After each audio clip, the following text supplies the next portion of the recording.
For 23 years, the families of 96 Liverpool fans crushed to death on the football terraces of Hillsborough Stadium have sought in vain for the justice which might offer some healing for what the Bishop of Liverpool today called their open wound.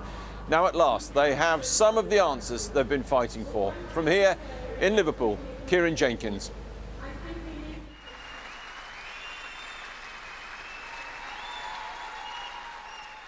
Families of the 96 who died at Hillsborough were greeted like heroes.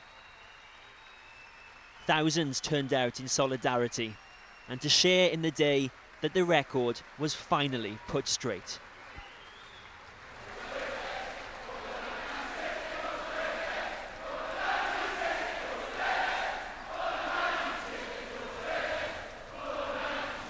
This city has been in the grip of the Hillsborough tragedy for 23 years. Now the rest of the country knows what these people suspected all along, that Hillsborough was a series of institutional failures followed by a cover-up of the highest order. And it was finally exposed in the full disclosure by an independent panel of thousands of official documents buried until today.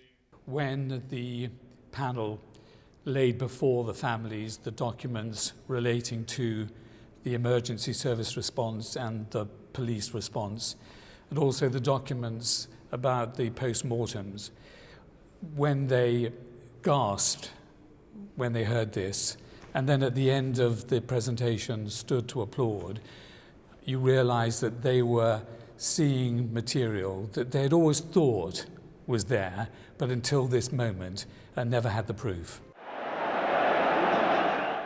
It's long been known this deadly crush was caused by police mismanagement. But everything else about this tragedy will never be seen in the same way again. There's proof of a widespread cover-up by police and the ambulance service too. The rescue botched. Medics not deployed in time.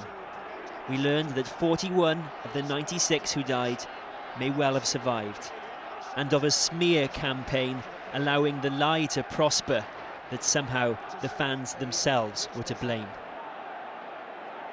Successive governments failed to expose it. And so the Prime Minister said this to the relatives of those who died. These families have suffered a double injustice. The injustice of the appalling events, the failure of the state to protect their loved ones, and the indefensible wait to get to the truth, and then the injustice of the denigration of the deceased, that they were somehow at fault for their own deaths. So on behalf of the government, and indeed our country, I am profoundly sorry that this double injustice has been left uncorrected for so long. It's been an exhausting fight, but those families have at last been proved right. They were the liars, and we were the truthful ones, and we were the innocent. And it's been proven today, and to me, to hear their apology, yes, it goes a long way. It doesn't make us feel better, because we are still, and always will be, at the end of this, the losers at Hillsborough. There was an apology too from the police force that must shoulder most of the blame. We do feel responsible, and the way I described it to my people was in the following terms. Put yourself in the position of one of the families. You send your loved ones to go and watch a game of football in the sunshine, and then due to terrible police failures on the day, 96 of those people never come home because they've died at the football match.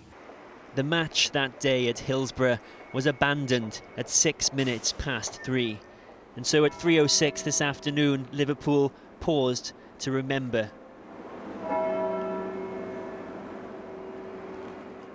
96 lives taken and nobody ever held to account.